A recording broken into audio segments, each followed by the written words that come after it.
Hello guys, welcome to our YouTube channel maths मस्ती for you. प्यारे बच्चों, maths मस्ती फॉर यू यूट्यूब चैनल पर आपका स्वागत है। आज हम आप लोगों के लिए लेकर आए हैं क्लास 9th की मैथ की एक्सरसाइज 1.2। पिछले वीडियो में आपने एक्सरसाइज 1.1 देखी थी। जिन लोगों ने एक्सरसाइज 1.1 नहीं देखी है वो वीडियो की डिस्क्रिप्शन में जाकर के पहले एक्सरसाइज 1.1 देख लें। उसके बाद हम आप लोगों के लिए आज की क्लास में लेने जा रहे हैं एक्सरसाइज 1.2। तो जो लोग हमारे इस YouTube चैनल पर नए हैं, जिन्होंने अभी तक हमारे चैनल को सब्सक्राइब नहीं किया है, वो चैनल को सब्सक्राइब कर लें, बेल आइकन दबाकर सभी नोटिफिकेशन ऑन करें, जिससे हमारी अगली वीडियो आसानी से उन तक पहुंच सके। तो चलिए शुरू करते हैं आज की एक्सरसाइज 1.2। क्वेश्चन फर्स्ट जो आपकी स्क्रीन पर है, ये कह रहा है कि नीचे दिए गए कथन सत्य हैं या असत्य, कारण के साथ उत्तर दीजिए। तो पहला आपका कथन है, तो यहाँ क्वेश्चन नंबर फर्स्ट लिखते हैं, फर्स्ट खंड। तो पहला आपका कथन है कि प्रत्येक अपरिमेय संख्या एक वास्तविक संख्या होती है। तो ये आपका फर्स्ट कथन है, ये सत्य है। क्यों सत्य है, इसका कारण भी आप लोग सुन लीजिएगा। यहाँ लिखा है प्रत्येक अपरिमेय संख्या वास्तविक संख्या होती है। तो हमें ये पहले ये जानना होगा कि वास्तविक संख्या होती क्या है। तो परमेय और अपरमेय संख्याओं के संग्रह को ही हम वास्तविक संख्या कहते हैं। अतः जो अपरमेय संख्या है वो वास्तविक संख्या जरूर होगी, इसीलिए ये हमारा कथन सत्य है। अब बात आती है पार्ट सेकंड। इसका जो कथन सेकंड है वो कहता है कि संख्या रेखा का प्रत्येक बिंदु √m के रूप का होता है, जहां √m एक प्राकृतिक संख्या है। तो ये आपका कथन जो है सेकंड, ये असत्य है। इसके असत्य होने का कारण है कि संख्या रेखा पर पूर्णांक संख्याएं भी प्रदर्शित होती हैं, और यहाँ पे कह रहा है ये सिर्फ वर्गमूल की संख्याएं ही प्रदर्शित होती हैं, ऐसा नहीं है। यहाँ √m जो है प्राकृतिक संख्या नहीं, 1 2 3 4 5। तो यहाँ पर सारी की सारी संख्याएं रूट वाली नहीं होती हैं, बिना रूट की संख्याएं भी उपलब्ध होती हैं। अतः ये हमारा कथन असत्य है। अब बात आती है पार्ट थर्ड की। तो पार्ट थर्ड जो है हमारा, इसका कथन हमारा कहता है कि प्रत्येक वास्तविक संख्या एक अपरिमेय संख्या होती है। तो ये हमारा कथन भी असत्य है। इसका कारण है कि वास्तविक संख्याओं में परमेय और अपरमेय दोनों संख्याएं उपलब्ध होती हैं, जबकि हमारा कथन कहता है कि प्रत्येक वास्तविक संख्या एक अपरमेय संख्या होती है। ऐसा नहीं हो सकता है, क्योंकि वास्तविक संख्या है तो वो परमेय भी हो सकती है और अपरमेय भी हो सकती है, इसीलिए प्रत्येक वास्तविक संख्या अपरमेय नहीं होगी। अतः ये हमारा कथन हो जाएगा असत्य। अब क्वेश्चन नंबर फर्स्ट के बाद आपको ले चलते हैं क्वेश्चन नंबर सेकंड की तरफ। तो इसको मिटा देते हैं।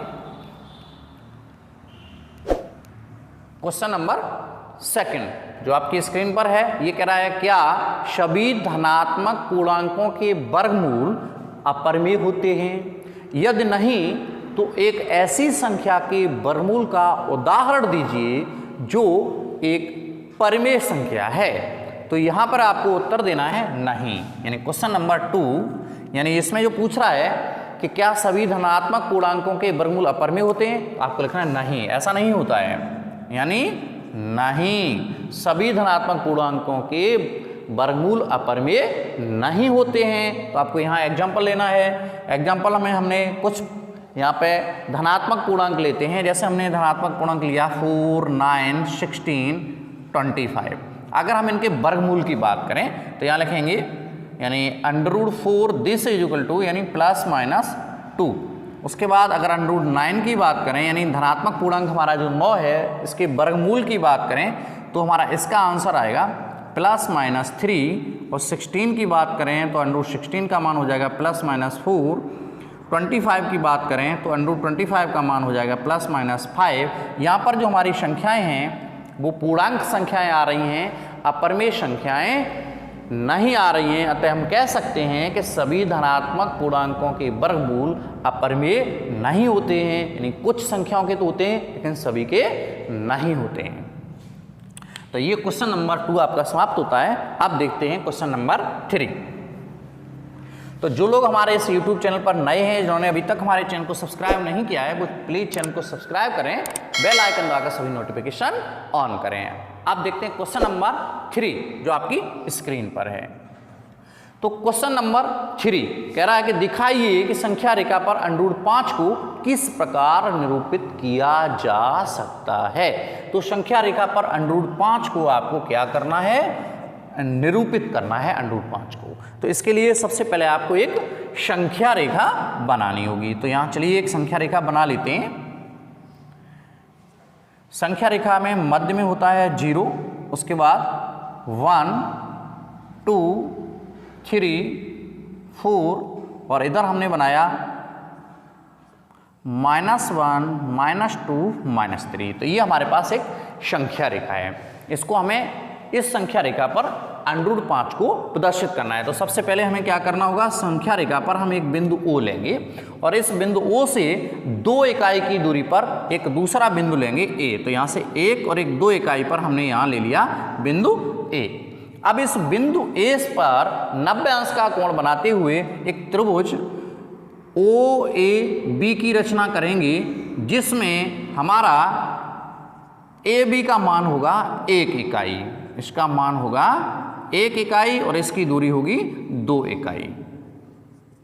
इस तरह से जब हम एक त्रिभुज का निर्माण कर लेंगे तो इसमें उसके बाद हमें क्या करना होगा, यानी OB की दूरी को प्रकाल में भरेंगे और OB दूरी लेकर O को केंद्र मानकर हम यहाँ से इस तरह से एक चाप लगाएंगे और जहाँ हमारा चाप संख्या रेखा को कट करेगा, प्रतिच्छेद करेगा, वहां हम नोट करेंगे बिंदु C। तो यही बिंदु C जो है हमारा संख्या रेखा पर √5 को प्रदर्शित करेगा। तो इसके सत्यापन कैसे करेंगे, यानी देखेंगे कि ये हमारा √5 है या नहीं है। तो हम देखते हैं कि इसमें हमारा समकोण त्रिभुज,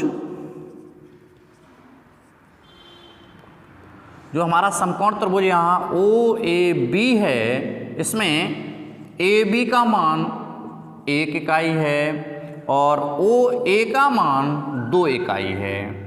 अब यहाँ OB का मान हमें क्वेश्चन मार्क करना है। तो यहाँ पर जो है हम निकालेंगे पाइथागोरस प्रमेय से, पाइथागोरस प्रमेय ये लागू करेंगे। तो यहाँ से ये पाइथागोरस प्रमेय हमारी होती है, यानी OB वर्ग बराबर OA वर्ग धन AB वर्ग। तो OB का मान हमें ज्ञात करना है, OA का मान है हमारा 2 और AB का मान है 1। तो इसका मान हम जब निकालेंगे यानी OB स्क्वायर बराबर ये हो जाएगा 4 + 1 दिस इज इक्वल टू 5। तो OB का मान निकालेंगे तो ये हमारा हो जाएगा √5। यानी यहाँ जो OB का मान है वही OC का मान है, अर्थात यहाँ पर जो हमारा है OB बराबर OC बराबर √5। तो इस तरह से हम संख्या रेखा पर √5 को प्रदर्शित करेंगे। दोस्तों आज के क्लास में इतना ही, मिलते हैं अगली वीडियो में, तब तक के लिए नमस्कार, वंदे मातरम।